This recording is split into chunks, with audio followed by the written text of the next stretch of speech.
مهمترین چیزی که من توی این 22 سال یاد گرفتم، میخوام مهمترینش رو بگم، اینه که تو مهمترین آدم زندگی خودتی. صبحنامه رو درست کنیم روش حرف بزنیم. این مهمترین چیزیه که تو کل این 22 سال یاد گرفتم،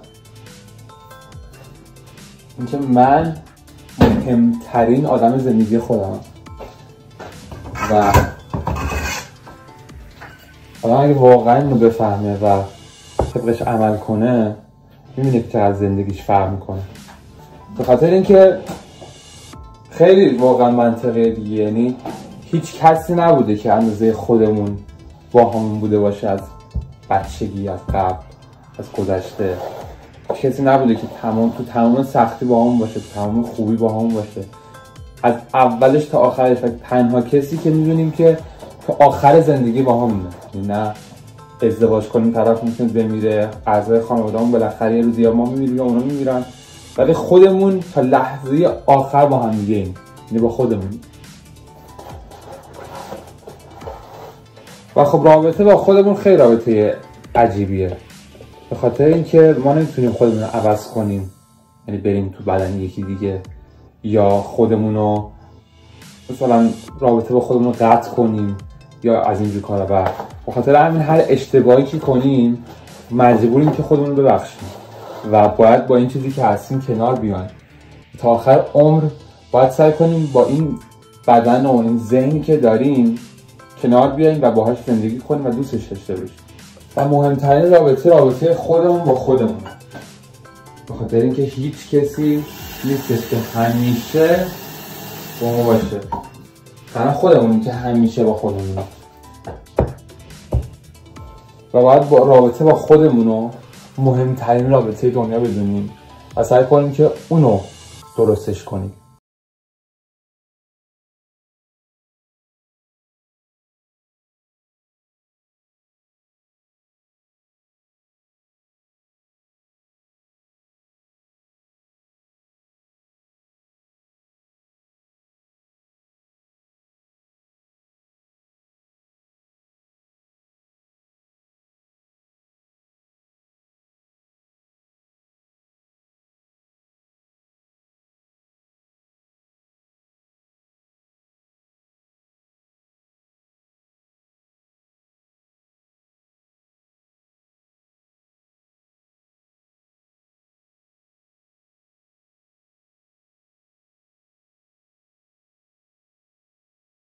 و خودت داری از خودت فرار میکنی.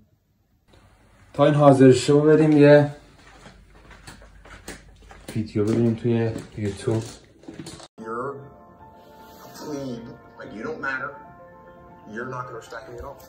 اسم این شو ایمپکت تئوریه و من سعی میکنم چیزایی که نگاه کنم من رو دور و بر ساکسس و موفقیت قرار بده، به خاطر اینکه اون محیطی که تو توش هستی خیلی مهمه.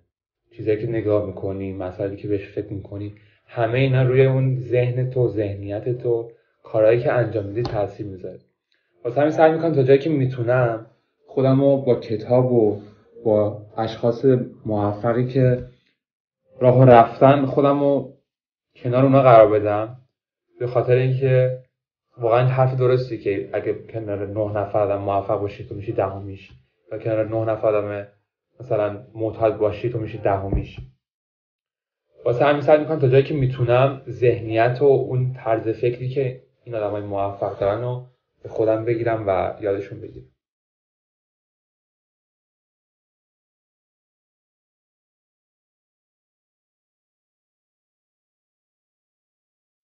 سیب زمینی ها فکر کنم پخت، بریم صبحونه بزنیم.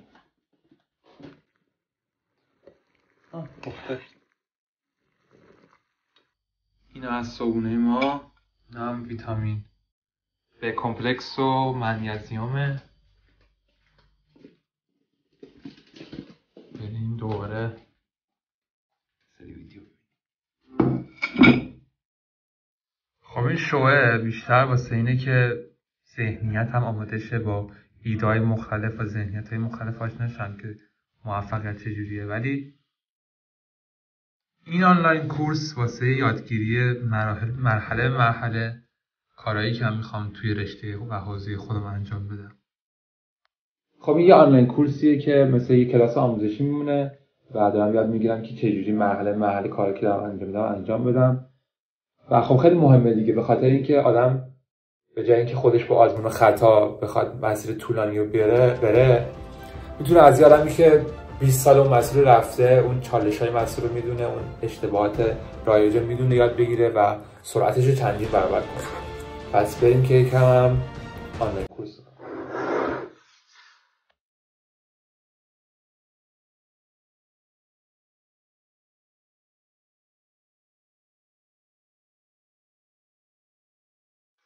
خب اینم از آنلاین کورس. حالا قبل از اینکه بریم 7 کیلومتر خود دوام میخوام یه چند دقیقه ویدیو انگیزشی ببینم واسه اینکه اون شوق و اشتیاقو شروع کنیم و بریم واسه دویدن.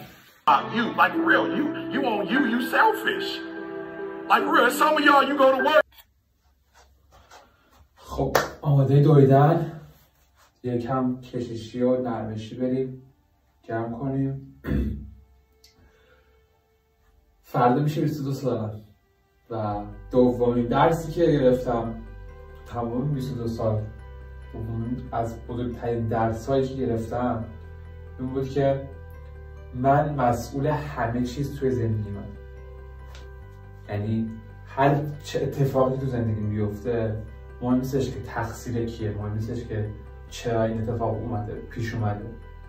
مهمترین موضوع اینه که من مسئول تمام زندگی من. یعنی چی؟ یعنی من مسئول خوشحالی من مسئول اینم که موقع ناراحتی خودم درست کنم، خودم دوباره به خوشحالی برگردونم.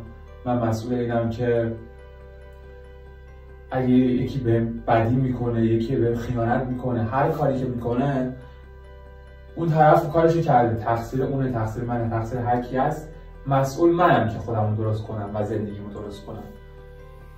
و هزاران دلیل و بهونه میتونیم بیاریم واسه اینکه چرا خوشحال نباشیم، چرا این کاری که میخوایم نکنیم، چرا زندگی که میخوایم نسازیم. و بهونه‌مون و دلیلمون درستن، این چیزای دروغی نیستن، ولی به نفع ما نیستن، هیچ سودی برای ما ندارن.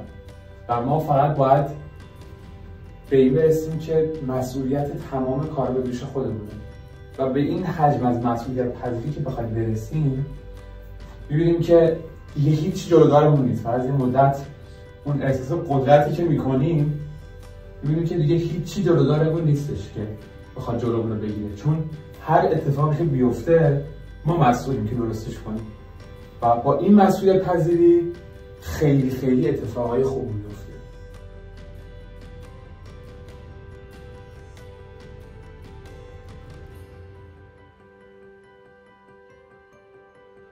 خب بریم که 7 کیلومتر بدویم.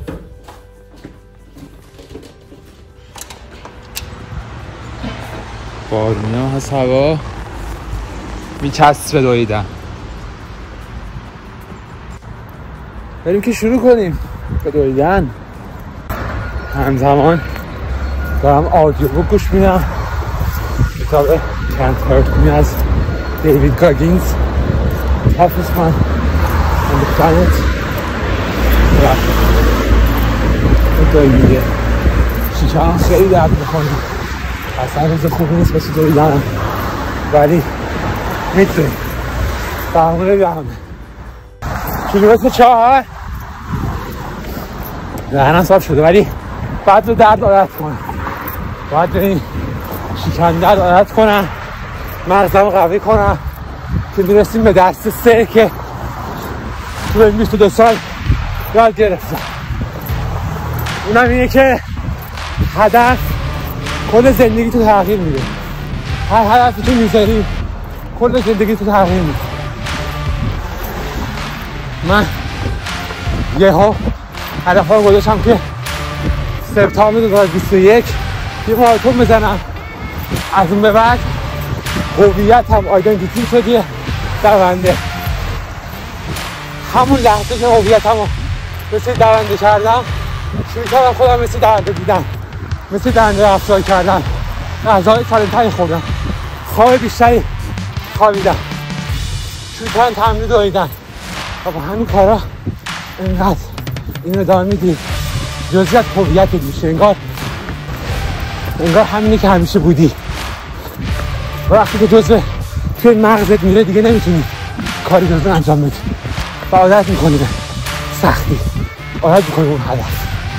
هر هدفی که داری باعث میشه که اگه واقعا هدف داشته باشی باید تو ذهنت جزء هویتت کنی که تو اون آدمی هستی که میخوای باشی. اگه میخوای رپر باشی، اگه میخوای نویسنده باشی، اگه میخوای یه هر چی باشی باید تو هویت جا بدی. چجوری جا میدی؟ با تصور سازی، تصویر سازی تو ذهنت که تو اون آدم شدی، خود تو اینه مثل اون آدم ببینی و انجام بدی کارهایی که اون آدم انجام میده. با خودت بپرسی که اون آدم چه کاری انجام میده و دقیقا همون کار رو انجام بدی و میبینی که تو هم شدی همون آدم. برو بریم. تمام 7 کیلومتر تمام. دهنم سرویس شد ولی همون جایی که سخت ترینه باید بهترینت باشه. حالا بریم خونه پاهامون رو تو آب یخ که ریکاوری بشه باز و بریم به کارمون برسیم. همون خوش شده.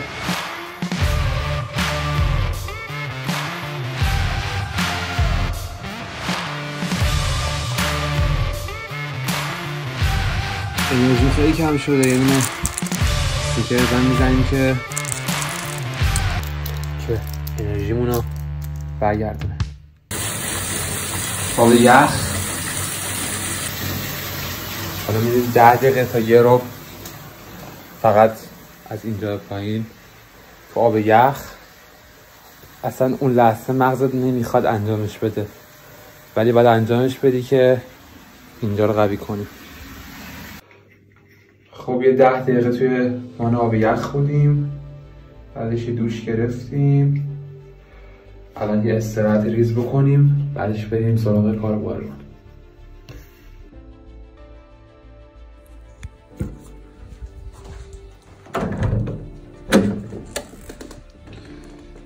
یه استراحت ریز کنیم. الان تازه ساعت 10:30 صبح و من نیم ساعت کتاب خوندم، هم کتاب صوتی، 7 کیلومتر دویدم، صبحونه‌مو خوردم، کارمو انجام دادم، ویدیوامو دیدم، کورس آنلاینمو دیدم و بقیه آدم‌ها تازه دارن از خواب بیدار میشن خیلیشون. و من تازه میتونم الان دوشم گرفتم، الان میتونم استراحت کنم و بعد دوباره شروع کنم کارایی که میخوام انجام بدم. خب ماهیمون داره حاضر میشه، سالادم درست کردم اینجا، بخوریم بعد بریم سر کارم. حالا میرسیم به 4مین درس بزرگی که من توی این 22 سال یاد گرفتم و 4میش اینه که زندگی، همه زندگی راجع به احساسات و عواطفی که ما داریم. یعنی چی؟ یعنی کل اهمیت زندگی به اینه که ما چه حسی داریم تو لحظه و در کل زندگی که میگذره. ما از زندگی خوشحالیم، از کسی که هستیم خوشحالیم، از چیزی که داریم و اون شرایطی که توش هستیم چه حسی نسبت بهش داریم. و کل زندگی فقط راجع به این موضوع، نه راجع به اینه که چقدر پول داریم، نه راجع به اینه که چند نفر دوستمون دارن، نه راجع به اینه که چی کار داریم میکنیم، شغلمون چیه، چقدر معروفیم، اشتباهی که خیلی‌ها میکنن. تمام زندگی راجع به اینه که ما چه حسی نسبت به خودمون و زندگیمون داریم موقعی که زندگیمون رو زندگی میکنیم. و این خیلی چیز سختی بود که یاد بگیرمش و طول کشید تا واقعا این موضوع درک کنم، ولی چیز حقیقتیه. تو هر چقدر پول و شهرت و قدرت هر چی تو دنیا داشته باشی ولی اگه خوشحال نباشی اینجا هیچی نداری، هیچ فایده‌ای نداری. و اون حس خوب راجع به خودت با اون پوله نمیاد. با بیشتر پول داشتن هیچ حست راجع به خودت هیچ تغییر نمی‌کنه. آره قدرتت زیاد میشه، کلی کار می‌تونی کنی، کلی آدمای مختلف بیشتر به سمت جذب میشن، قدرتت زیاد میشه، آزادی زیاد، ولی حست راجع به خودت عوض نمیشه. و حست راجع به خودت چجوری عوض میشه؟ با انجام کارهای سخت کوچیک، با انجام کارهایی که برای ارزشمند و انجامش میدی. با وجود اینکه دوست نداشتی انجامشون بدی. مثلا من حس خوبم راجع به خودم خیلی بیشتر راجع به اینه که امروز نمیخواستم برم بدوم، وسط دویدنم خیلی خسته بودم از همون اولش، ولی تا دویدم با همون سرعتی که میخواستم. این یه حس اعتماد به نفس بهم میده، یه حس دوست داشتن خود بهم میده. یا اینکه نمیخواستم بپرم تو آب یخ، نمیخواستم، انجامش دادم به خاطر اینکه برام سود داشت، به خاطر اینکه میخواستم انجامش بدم. با همین کارهای کوچیک و همینجور بزرگتر کردنشون اون موقع است که حس خوبی راجع به خودت داری. و این تمام معنی زندگیه، یعنی اینکه تو راجع به خودت و زندگی خوشحال باشی. حالا اصلا مهم نیست چقدر کار میکنی، چی کار میکنی، چقدر، هیچی مهم نیست، فقط همین مهمه. و به جای اینکه ما دنبال چیزی بریم، باید دنبال حس بریم، دنبال اینکه این احساس خوب به دست بیاریم. و حالا از هر طریقی، اون پول، دنبال پول میریم که اون احساس خوبی به دست بیاریم دیگه. دنبال پول هم میریم، باید دنبال اون حسه باشیم. یعنی هر کاری که میخوایم بکنیم فقط باید اون حس خوب به اون حس، نتیجهش به اون حس خوبی که راجع به خودمون داریم برسه. نه، درس 4 ماهی بخوریم و بریم به بقیه کارا برسیم. خب این از غذامون ماهی بزنیم با سالاد، حالا همزمان باهاش یه کتاب صوتی هم گوش بدیم که از وقتمون درست استفاده کنیم. خب غذامون خوردیم، حالا میریم سر پادکست. اپیزود 7 پادکست رو بگیریم. ویدیویی این دفعه. همونطور که میدونی یا نمیدونین، هدف بزرگ من توی زندگی برای 15-20 سال آینده اینه که الهام بخش آدما باشم که و بهشون انگیزه بدم که و بهشون یاد بدم که شاید کی شد الهام بخششون باشم، بهشون انگیزه بدم و بهشون یاد بدم که زندگی که خودشون میخوان بسازن، زندگی کنن، نه زندگی که بر پایه حرفای بقیه است و هر چیزی دیگه، زندگی که ترساشون جلوشون بگیره، بلکه نزنن هیچ ترسی و هیچ موانعی، هیچ مانعی، هیچ مشکلی جلوشون بگیره و اون زندگی که خودشون دقیقا میخوان رو پیدا کنن و زندگی خوشحال و خوب برای خودشون بسازن و موفقیتی که خودشون واسه خودشون تعیین میکنن برسن. واسه همین اپیزود 7 راجع به پیدا کردن هدف و علاقه است توی زمینه کار و بریم که بگیریمش دیگه.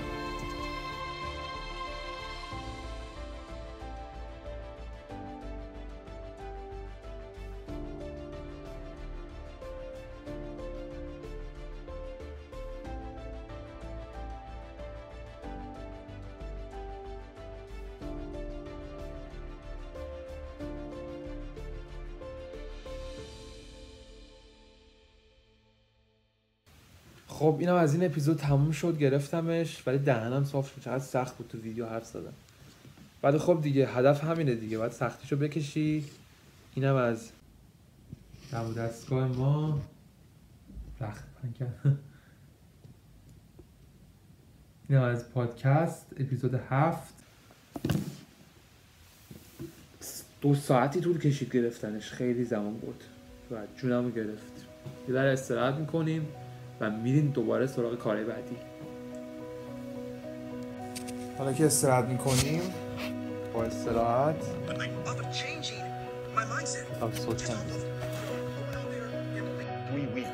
خب 5 دقیقه گذشت، من حوصله ندارم استراحت کنم.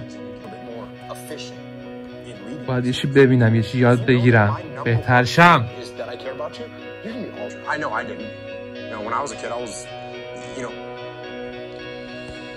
بسته دیگه.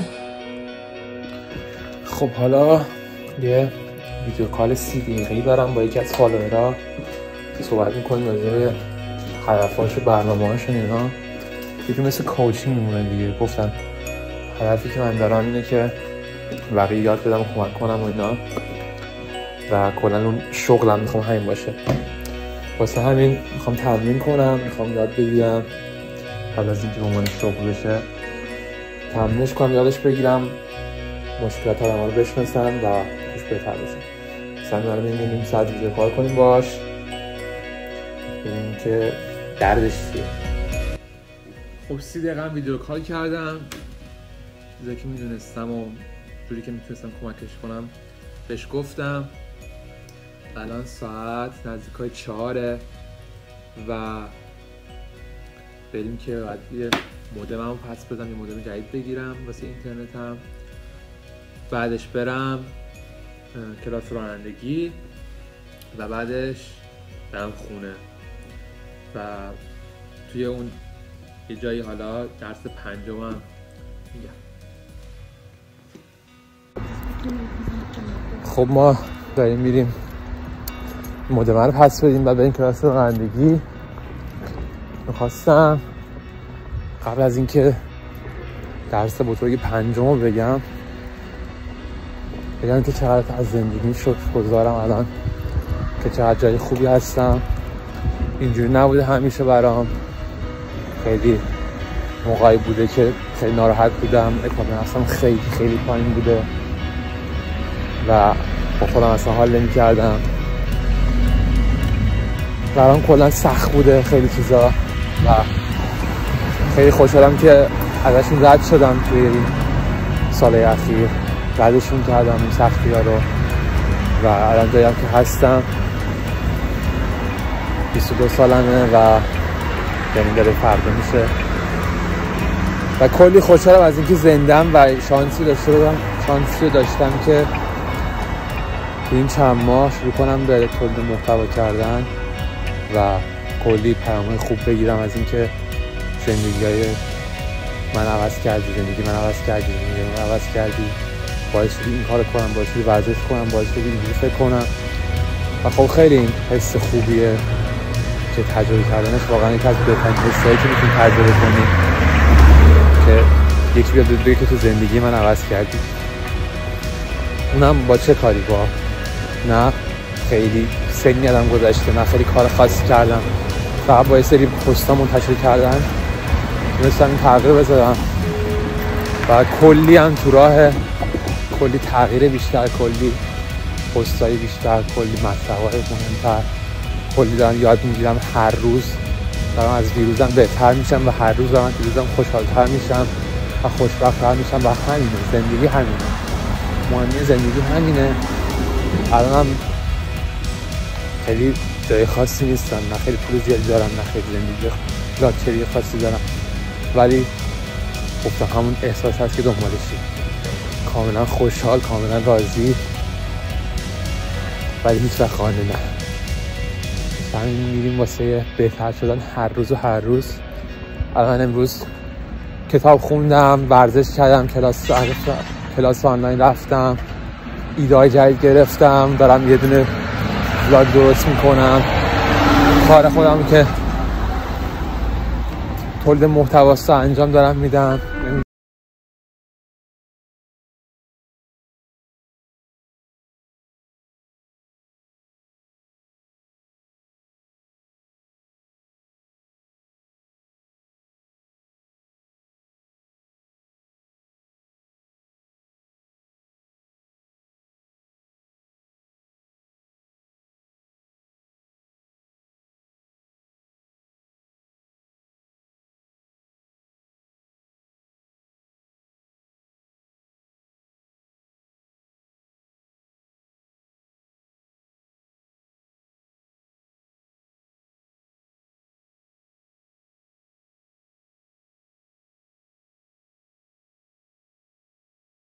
یه گروهی که شاید بدین شاید ندین، بچه‌ها یه گروهی هن که داشتیم با هم دیگه یه سری کارا انجام میدادیم، یه گروه بودیم. الان زنگ زدن یه ویدیو فرستادن برام، تبریک تولد گفتن، واقعا خرکیفم کردن. حالا این ویدیو رو هم الان بعد از حرفم میذارم تو ولاگم که ببینید چه ویدیویی بود. این ویدیو رو ببینید.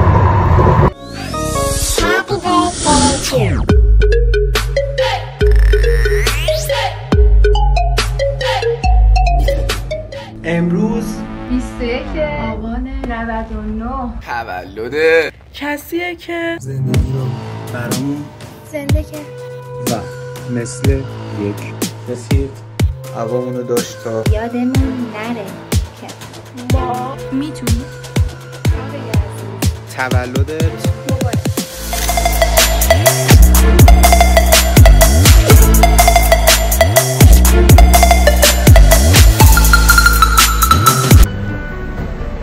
واقعا خرکیفم الان. گوشیم هم شارژ نداره، دارم میرم الان تمرین رانندگی. اگه گوشیم شارژش رسید درس پنجم میدم، اگه نرسید میرم خونه درس پنجم میگم.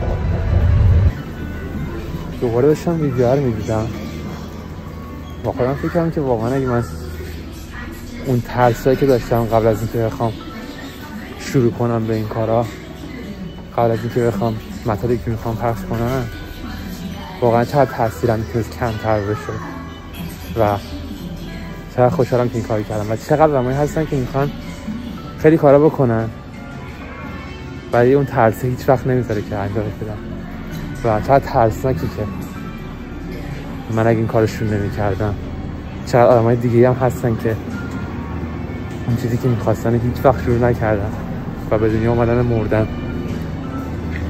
و یه چیز دیگه ای که خیلی بهم انرژی داد این موضوع و یه چیز دیگه این که یعنی فهمیدم الان بهم دوباره نشون داده شد این بود که وقتی که واقعا با آدما اهمیت میدی و واقعا از ته دلت میخوای کمکشون کنی، یادشون نمیره و اونا هم میخوان که کمکت کنن هر جوری شده و جوابشو بدن و این آدمی زاده، نه اینکه ازت بخوان سوء استفاده کنن.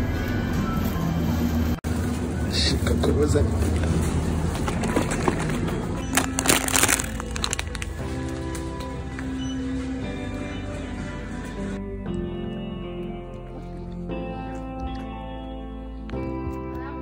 اومدیم تو تاریکی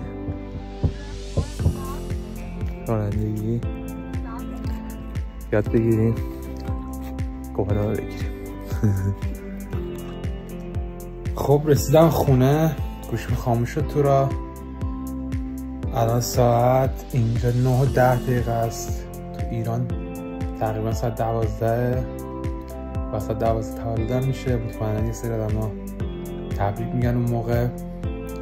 میخواستم بزرگترین درسی که گرفتم شماره 5 رو بهتون بگم توی 22 سال و اونم اینه که دنبال هر چیزی که بگردی پیداش میکنی.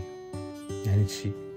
یعنی ذهنیتت به هر جا که باشه، به هر سمتی که بخواد بره، تو همونو پیدا میکنی. این دنیا نه جای خیلی خوبیه نه جای خیلی بدیه، هم توش بدی هست هم توش خوبی هست و تو تمرکزت روی هر چیزی که بذاری همونو پیدا میکنی. اگه به نظرت باورت این باشه که دنیا جای بدیه، دنیا آدمای بدی هن، آدمای بد رو پیدا میکنی و این باورت رو اثبات میکنی. اگه فکر کنی که دنیا جای خوبیه، دنیا جای قشنگیه، میتونی لذت ببری ازش، میری قشنگی ها رو پیدا میکنی و این کاملا یه انتخابه. شاید خودمون ندونیم که داریم این انتخاب انجام میدیم ولی بازم یه انتخابه که انتخاب کنیم میخوایم به کدوم سمت بریم. میخوایم تمرکزمون رو بذاریم روی قشنگی‌های دنیا یا بدی‌های دنیا. میخوایم تمرکزمون رو بذاریم روی اینکه میخوایم بریم به هدفمون برسیم یا تمرکزمون بذاریم روی دلایلی که نمیتونیم به هدفمون برسیم. و این پنجمین درسی بود که من گرفتم که دنبال هر چی که بخوای بری، اگه بخوای ثابت کنی که آدما بهت نارو میزنن، بهت خیانت میکنن، یه جور میری بدونی که خودت شاید بدونی بعضی وقتا آدمایی پیدا میکنی که بهت خیانت کنن. ولی اگه دنبال خوبیا باشی، خوبیا رو پیدا میکنی و یه جور باید این ذهنیت رو بسازی که یه ذهنیتی باشه که به نفع خودت باشه، ذهنیت سودمندانه باشه برات. یعنی چی؟ یعنی تو همه جا از اون دیدی ببینی، چون هیچ کدوم درست نیست. یعنی هم از دید بد ببینی درسته، هم از دید خوب ببینی درسته، فقط طرز دیدا فرق میکنه و جفتش درسته و فقط اون بستگی داره که از چه زاویه‌ای به موضوع نگاه کنیم و باید ما همیشه سعی کنیم از اون زاویه‌ای به موضوع نگاه کنیم که برامون بیشترین سود داره. بیشترین سود یعنی چی؟ یعنی هم برای ما هم برای بقیه باعث شه که به سمت جلو حرکت کنیم، به هدفایی که تو زندگی داریم برسیم و دنیا رو جای بهتری کنیم. خب اینا از امروز من بود. امروز 10/11/2020 و 20 آبان 1399 و من 5 درسی که توی این 22 سال که 10 دقیقه دیگه میشه 22 سالی که زنده بودم گرفتم و بهتون به اشتراک گذاشتم. دم همتون گرم که این ویدیو رو تا آخر دیدین. امیدوارم که ازش استفاده کرده باشین و لذت برده باشین. چنل رو سابسکرایب کنین اگه به نظرتون باحال بود ویدیو و دوست دارین از اینجور ویدیوها بیشتر ببینین. و اگه تو یوتیوب زیاد نیستین اون زنگوله بغلش هم بزنین که براتون نوتیفیکیشن بیاد که ببینین اگه ویدیو جدید گذاشتم. و دیگه این که هر نظری که داشتین راجع به این ویدیو، هر چیزی که انتقاد، پیشنهاد راجع به ولاگ‌های بعدی، راجع به چی صحبت کنم و هر چیزی که بود برام حتما این پایین بنویسین. دمتونم گرم، شبتونم بخیر. Happy birthday to you. Happy birthday to you. Happy birthday, happy birthday, happy birthday to you. Happy birthday.